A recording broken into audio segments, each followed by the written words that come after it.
Howdy, of you delicious people. I'm here today to review Superman and Lois episode 14. We just keep having these, gaps between these episodes, man. Like, they bust out a couple episodes here and there, and then it's like, okay, now we have to have a break. And then all of a sudden they bust out a couple episodes, and now, like, the Olympics are coming up, and so on and so forth. Like, it's gonna get to the point where people are probably gonna get we're probably going to forget that this is going to be on or have to try to catch it through the CW app. But I think either way, this show is eventually going to get definitely uh, propped up to eventually have at least a couple seasons out of this, at least. Especially whenever Flash has decided to call it quits. I think this is going to be the big show. So going into this episode, I finally figured out the girl's name that seems to be consistently by Jonathan's locker. I believe her name is Tegan. If I'm saying that incorrectly, I do apologize, but otherwise, I just rarely ever cared to have this person's knowledge of their name. But I guess I figured, I'm like, well, I might as well put forth some kind of effort because this character seems to be consistently here. So that name is even wrong, I could just care less. But um, really, in this episode, we are to even have much more of a development of both Jordan and Sarah's relationship in this episode, which I thought was really cool. I really enjoyed that. Really, we have kind of Jordan and Jonathan kind of being normal kids who are like partying and stuff in this episode. But in all honesty, it kind of feels like in this episode, it's kind of like the same old, same old. Like we just have the same villain who is still Morgan Edge doing the exact same thing that he was doing in previous episodes. We get a point where we have a part of this episode that is to remind us of something that had happened previously in a other world, which was really interesting. Um, we still have some John Henry Irons stuff, which I think is really cool. I really enjoy the moments that we have with this character in the show. It seems like they are really incorporating him because they realize how intelligent that is to be to incorporate this character that seems that people have grown to enjoy. But furthermore, it's just kind of like the same old, same old. It kind of feels like this episode is to just kind of stretch things to get to the action points, which the action points I did really enjoy. Um, Overall, I would say that this is a solid, like I would say good episode, or just a good episode, not a solid good, but just a good episode. Just because, like, really, it's starting to, like, they're going down the same wells with this episode. It kind of feels like this episode has already been done. Or it feels like we're just kind of like, what heck left is there to do? Really, when we get really just the kids or the boys with their girlfriends again, and they have these talking moments. I'm like, wasn't this like the last episode? Like, aren't we just recreating the last episode and just like putting some more stake on it, so to speak? Um, like, no one was to murderously die in this episode, or maybe not, huh? Because you never know. Because maybe some certain character could be dead forever. Because, yeah, that always happens, right? When you have a person who is probably uh, done any wrong of any kind of thing where they're like, yeah, like the father of which that you know is dead forever. And then immediately you'd have the person eventually just go back right into being Kyle Cushing, and he's perfectly fine. So, like, yeah, these silly things where it's like, oh, this guy dead forever. Yeah, not so much.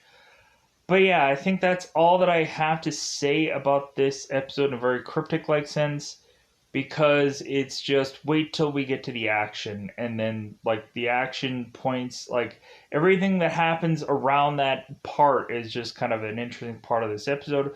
But we also have to go through the Cushing family again, because good God, do we have to fill out some kind of quota of these characters, and really kind of putts around about the whole like, yeah, maybe we should move, and then maybe we shouldn't move, but maybe we should. I don't know. Maybe Sarah is gonna desperately be so depressed that Jordan won't be able to lock lips with her, because evidently they've really progressed this relationship, like I probably said in the very beginning of this episode or this review.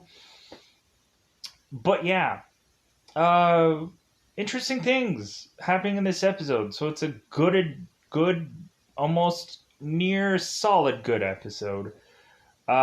Considering how like it kind of goes the same well, but I think also there's just this whole like Morgan Edge thing is just gonna be like the forever story. They've like cemented this thing now. Like, hey guys, are you gonna get like freaking tired of this Morgan Edge thing? Probably, because there's gonna be like 12 other episodes that are probably gonna just dip into the Morgan Edge well consistently, and it's never gonna stop because they're just gonna expand upon the whole Morgan Edge thing.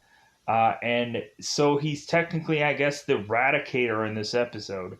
So yeah, so with that said, let's eradicate our way to say that it's about that time to go into spoilers about this episode, because really just Morgan Edge is not Morgan Edge enough. So let's get into spoiler time, spoiler time. It's about that time we spoil this episode.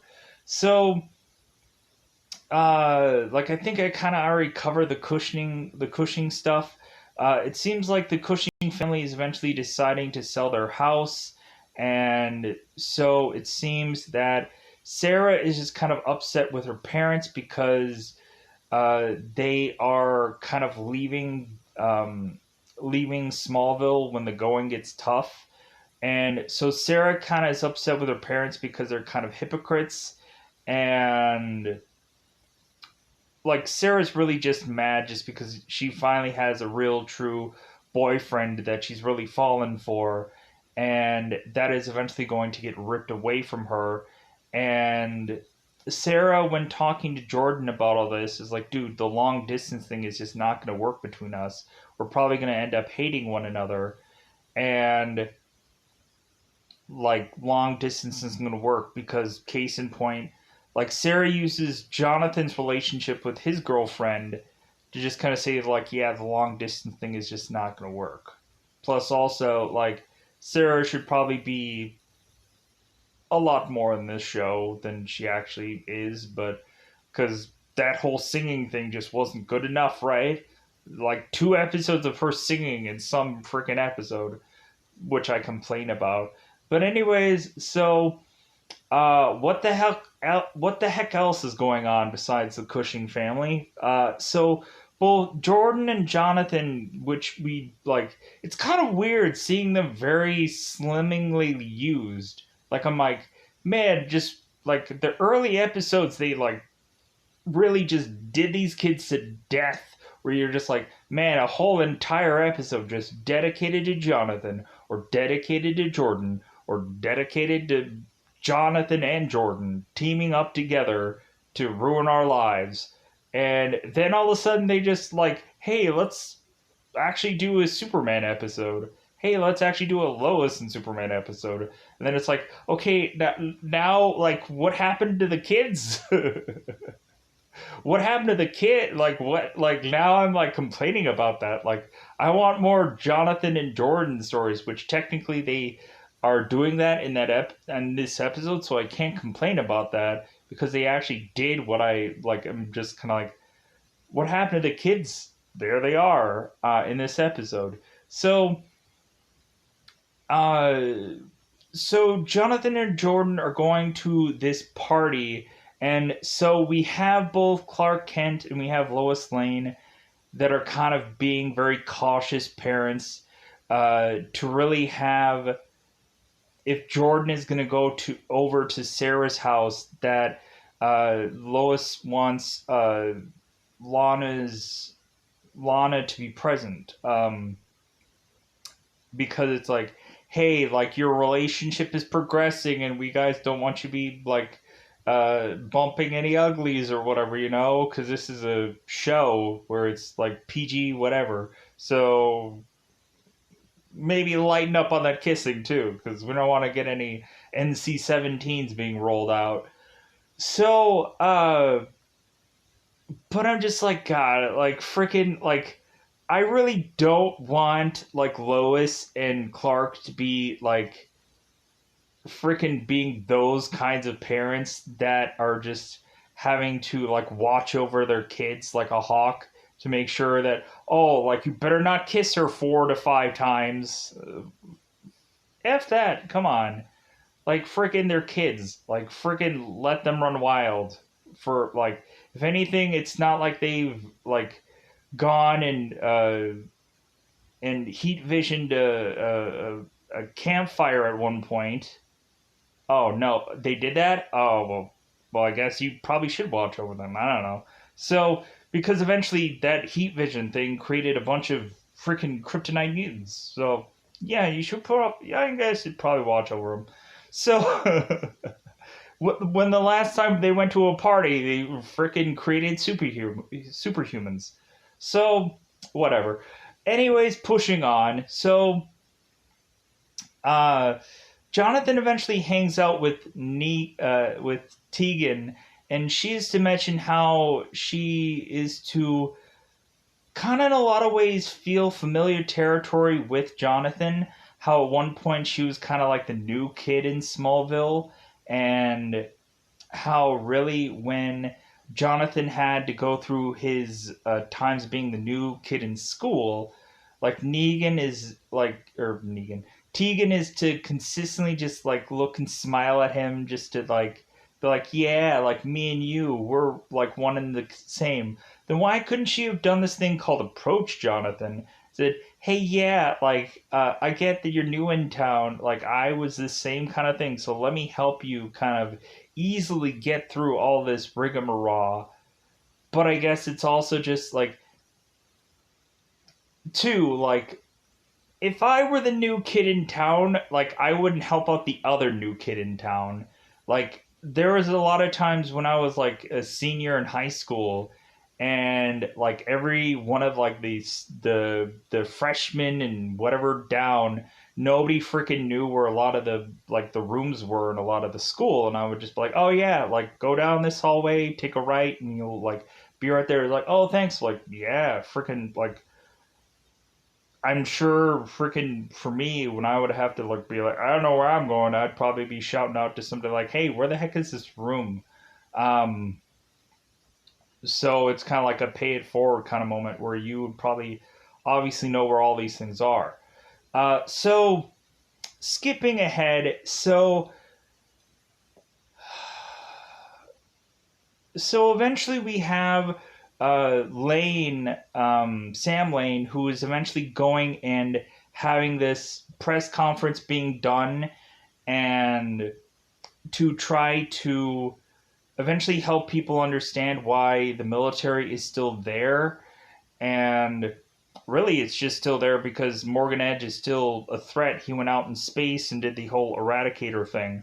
And then he escaped from his prison cell. And so now they're trying to locate where the heck Morgan Edge is.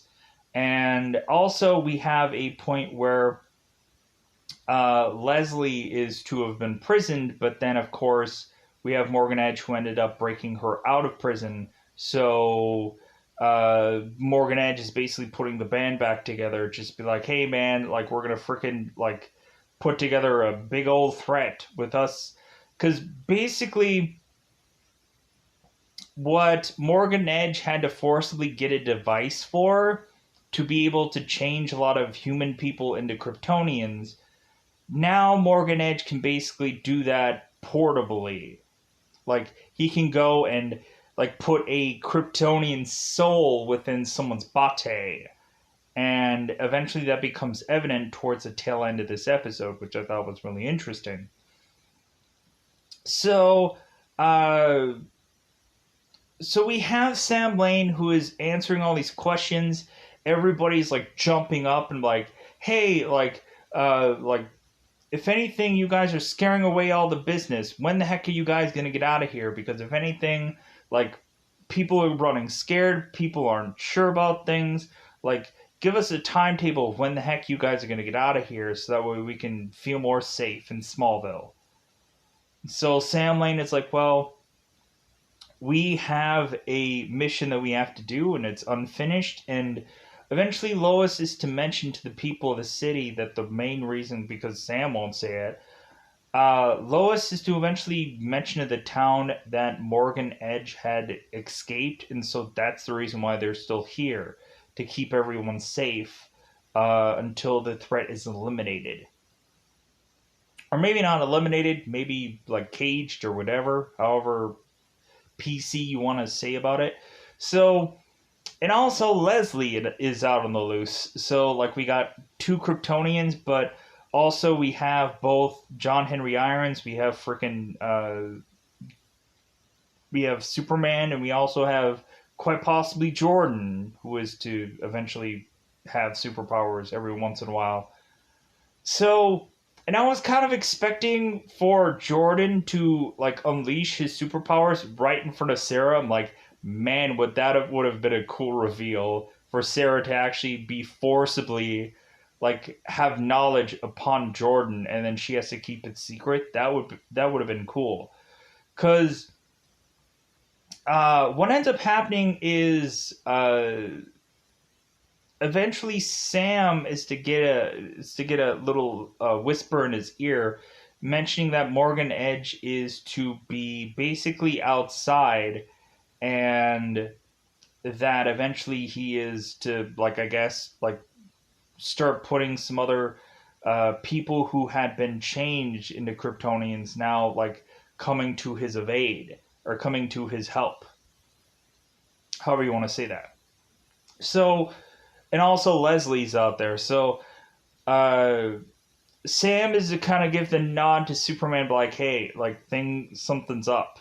I'm gonna give you one of these to say, like, freaking, like, we should get going. So Sam starts walking away, and everybody has a bajillion questions because they just, like, I guess they're really still not sure about being safe. We have the one woman who ends up coming because of her like son dying, and she ends up confronting Sam Lane about this, and it's like, hey, my son is still dead. It's like, let me pause here for a second. Don't you just love spam calls and spam texts? And like, man, do they just desperately want to get the word out that they need to desperately sell something? Good God. Like, if you ever like are late on some kind of bill or some kind of something, man, do they have to send a billion of those things out just to annoy the out of you? Like, yeah, thank God that this person was to just be late on some kind of fee or some kind of something, because man, are they just gonna get freaking lit up with the world trying to call them through an entire freaking day. Good God. So back to what I was going into. So uh what we end up having is Superman going into his suit, and so John Henry Irons is now in his ironed suit. We had Jonathan who ends up going and talking about John Henry Irons' suit as if we like really didn't cover that through the last other episode where Jonathan was kind of going and talking about John Henry Irons' suit before. Like, didn't he say before, it's like, hey man, this like suit looks really cool, but like in this episode he has to go and mention about the little bug design that his suit was to have. And so John Henry Irons has to mention to Jonathan how like his daughter gave up like the rest of what was left of her life to help him like put together this whole suit. And so, but eventually he ended up here in this alternate world. So, so we have both Superman and John Henry Irons to fight off Leslie and the other Kryptonian people that might have been Kryptonian at some point in time. So Superman is kind of fighting off all the Kryptonians, and John Henry Irons is fighting off Leslie, and it seems like they are kind of putting the boots to all these Kryptonians and taking them all out. Uh, to where eventually Sam is to consistently try and call both Jonathan or Jordan to like just be like, hey, like something really important is going down. And so Jordan asked Jonathan, like, should we be answering this call? Like, this seems rather important. Like our grandfather rarely ever calls. And Jonathan is like, hey, don't answer it. Like, if anything, let us be like teenagers for once. Let us just go to this party. Let us just enjoy what we're doing for once. And so that pushes Sam to eventually go and find out where both Jonathan and Jordan are, picking them up and driving them off. And Jordan mentions that, like, well, hey, like, can't Sarah come with us? Because, uh, like, where Jordan goes, Sarah has to go also. So we have Sam driving the kids home, and so we have Morgan Edge, who ends up like dropping right in front of them, kind of crashing their car. And so Jonathan ends up coming into the front seat to go and get this kryptonite weapon that Sam is to have. So Jordan ends up going and blasting this kryptonite gun, but like Morgan Edge easily just dodges it because like he had a pretty good shot of like waiting forever for Jonathan to shoot this gun. So Morgan ends up grabbing Jordan and taking off with him. And before Jordan is to take off, Jordan is to tell Sarah that he loves her, and then they go off. So Leslie and all the Kryptonians are technically being taken care of. They're done. They're donezo. So Morgan Edge takes Jordan, and so uh, Jonathan is to tell Superman, like, hey, like, Morgan Edge took Jordan, and freaking like go and find him. So Superman is like scouring the planet trying to figure out where Jordan is, and Morgan Edge is going and using his power to transfer some Kryptonian soul into Jordan. Kind of like how like Superman got like Zod within him. Like it's kind of the same principle. But like I don't think Jordan is going to be a real true legitimate threat because Jordan doesn't have as good as power as Superman does, so like we'll see how this plays out in the next episode. So, uh, but yeah, but that's really what all kind of just transpires within this episode, and I kind of rushed through a lot of it.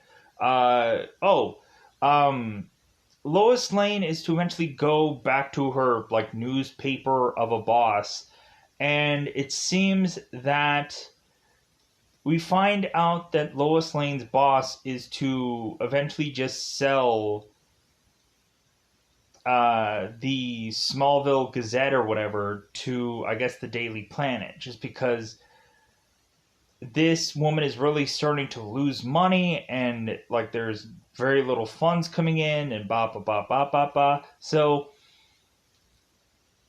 Lois is to eventually, while like action is all going on, it seems that Lois is to eventually go and grab this microphone and talk into this camera about what's all going on. And coincidentally, we have Leslie who is to almost go and kill Lois like Superman had supposedly done in the alternate world, or the Dark Superman. But luckily, John Henry Irons, with his big old axe of a thing, kind of chucks it perfectly at Leslie to take her down. And so, like, we have this axe of John Henry Irons that never misses. And then plus also, like, is like a Thor thing where it kind of retracts back to him. So, like, that was, like, one cool moment where everybody's like, oh, thank God. Like, she didn't die this time around. Well, Jonathan and Jordan were kind of thinking that. Because Jordan was watching on and he was like, oh my God, is this how she dies again? But technically with a different Kryptonian this time around. But yeah, I thought that was fun. Um, but yeah, I'm trying to think if there's anything that I missed via via me talking about this episode. I think I covered most of this. If anything, like, I guess I could finish up and wrap this up with talking about the Cushing stuff. Both Kyle and Lana are thinking about moving their houses to be sold. Sarah is to find out that they are to eventually have sold their house, and Sarah is just kind of upset that they're probably going to be moving soon. Blah blah blah blah. So, uh, what eventually happens towards the tail end of this episode is Kyle is to supposedly fill out a thing to transfer, and so Kyle just kind of cleans out his locker, and he ends up going to his boss, and his boss is just like, well, like, I told the place that you're transferring to that they'd be uh, like that you're a great asset and all this stuff, and they'd be happy to have you and blah blah blah. So Kyle is to eventually go back to Lana and is to mention, like, you know what, like, I think that, like, this is a mistake leaving. And Lana's like, you know what, I think that too. Because Clark is to eventually go to Lana's open house to just kind of talk to her, to just kind of mention it's like, well, you know what, like, I had a best friend when I went to Smallville once, and Lana is like, well, who is he? And Clark was like, oh, well, she was a really great gal, and like, so, like, Clark is saying that Lana at one point was his best friend, and that, like, Clark wants Lana to stay, like, for whatever reason. Because, of course, like, we had the one flashback where, of course, Clark was going to marry Lana, but it just didn't work out because he freaking left. Um,